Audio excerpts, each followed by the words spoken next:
Well, hello there. Welcome back to the channel. Right, sorry, I've just been downstairs to sort something out. So, yeah, welcome back to the channel. My name's Ryan of Let's Get Kicking Movies, and we are bringing back the everyday review. There's going to be at least two to three reviews, something like that. They're going to be like little short videos, probably around 5 to 7 minutes, depending on how much I can talk about the film. And I decided the first film to kick these reviews back off, and I decided let's review this, one of the best films during the 90s, and became a cult classic, and it's got its own era release on normal standard and in a special edition. But I saw this on DVD, I might as well pick it up, and I decided to give this a watch today.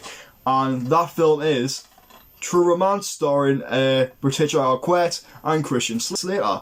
We're going to dive into this baby, and I'll see you after I watched it and tell you my opinions on what I liked and what I not liked. Might be I liked all of it, but you got to see after the intro. So yeah, and I'll see you then.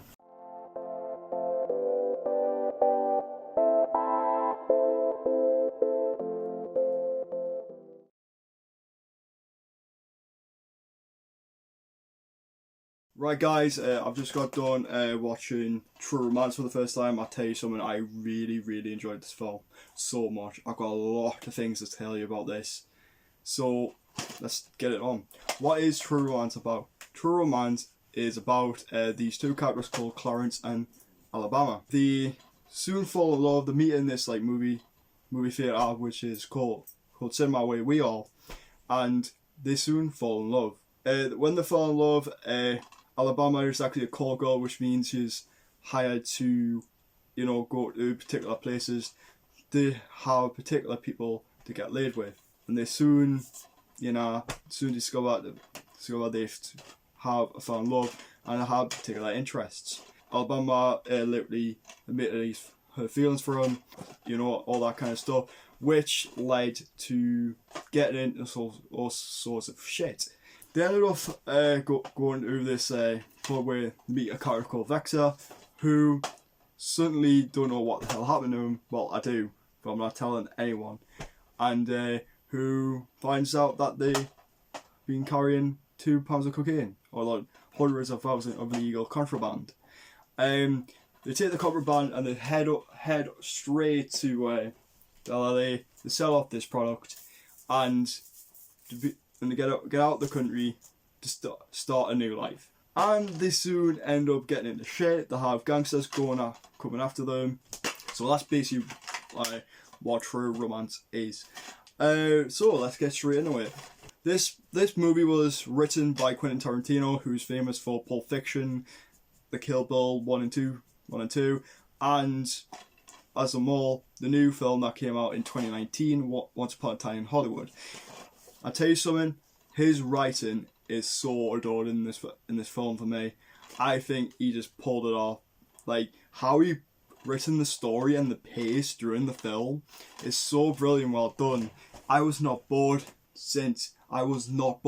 It kept me on edge. It kept me want to find out where the story is going to take next. Like, are we going to see some interrogation? Are we going to see how the deal's going to be working out? Or could this be talking about corrupt Hollywood? Like how Hollywood can be corrupt within the the drug industry, or what they can be doing during that time. And that's the feeling I got from this film. Like, basically sending you a message. But it gives you other messages about murder, it's basic crime, and basically fall in love. The film is basically a love story which carries out without the film, with this contraband, and it's just brilliant. It's just brilliant how it goes. Tony Scott, who died in 2012, rest in peace, my friend, who also directed, Top Gun, The Taking of Pelham 123, which is the remake, and all that kind of stuff. I absolutely think he done a wonderful job of how beautiful this film is.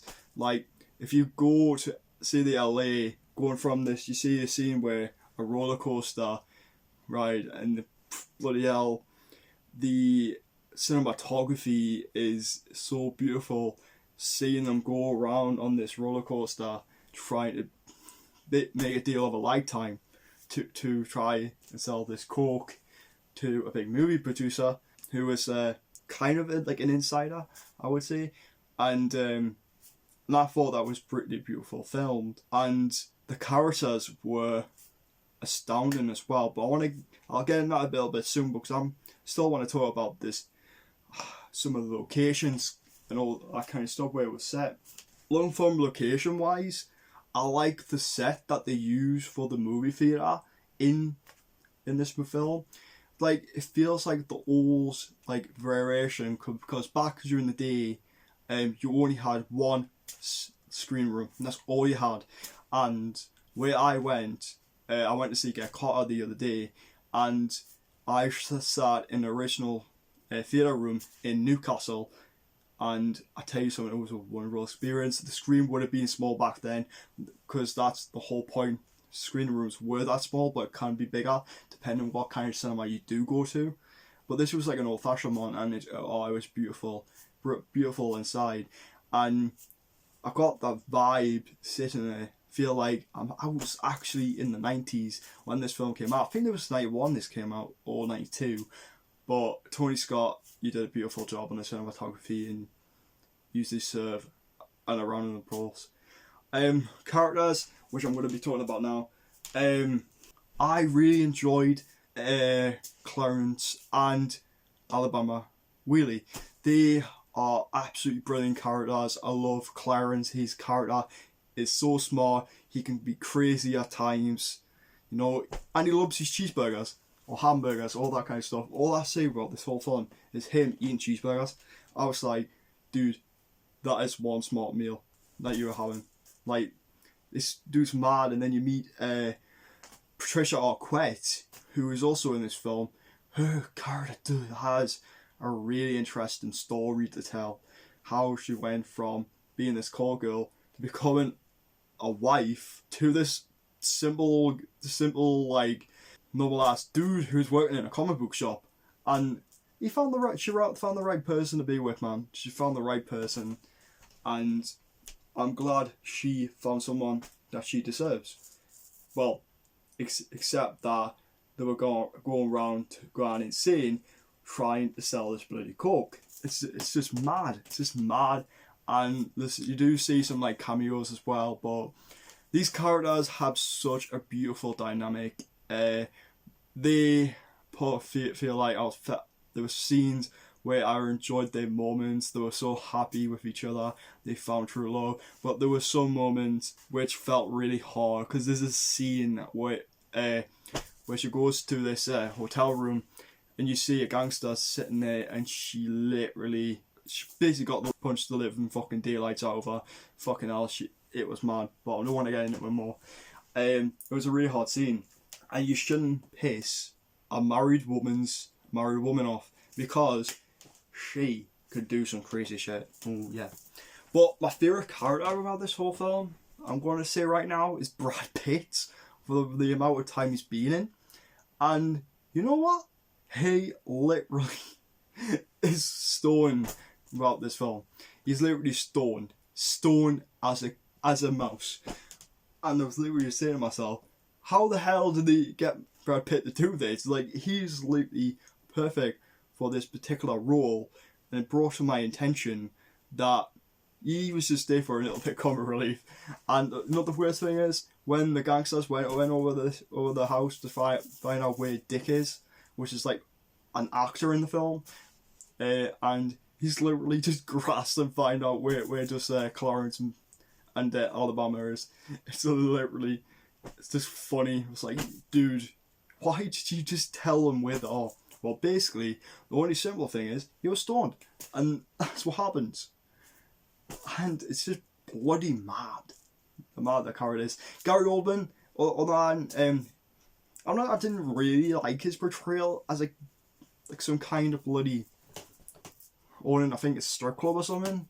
His character was boring.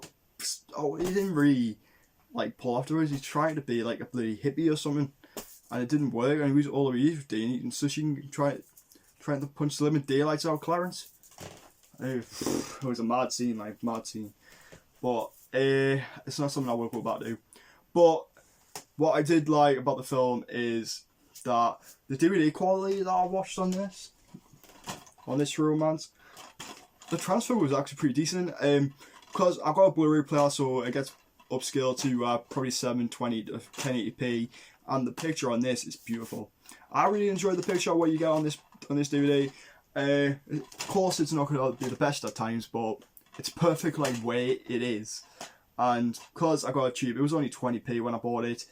I bought it from some charity shop, and I look forward to buying the Arrow edition, and it's really cool, really good. And it's got to be one of Tony Scott's best films out of his filmography, in my opinion.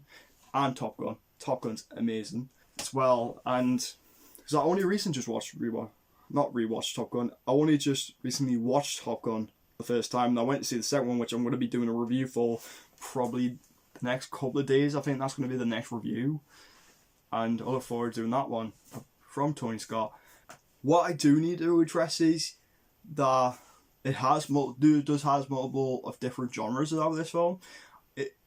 You have your comedy, which is brilliant with Brad Pitt, as I said, but you also have like the romantic dynamic, which is basically because it is true romance throughout the whole film, because these two characters are so in love with each other. Well, they did end up getting married the next day, which they did, and it's mental. I think it's good, and the crime, it fits so perfectly. Trying to sell some contraband, getting chased, getting like hunted down by gangsters. Well, it's what happens when you get chased down by the mob. And one thing, do not piss off Christopher Walken, because he already got took the piss out of for being a Sicilian, from Sicily, and Dennis Hopper didn't really end well. So that's what I've got to say about that one there. And it's a thought-out, well written from Quentin Tarantino, and I look forward to rewatching this again, and I will be getting the Arrow edition, as I said, and I look forward to joining this journey to a different space when I go through a spoiler review. And I think I've already probably said a little minor spoiler or two, or could have been 3 or more, I don't know. But I hope you guys enjoy this review. I'm going to be rating this 4 stars out of 5, and look forward to revisiting this film on Arrow when I probably review I think it's a 4K restoration from the original camera negative, but I'll have to see when I buy that, because I found out it's £11 on Amazon, so I will definitely be picking that up. So anyway guys, hope you enjoyed this review, and I will see you in the next one, which will probably be Top Gun Maverick. Let's bring it on.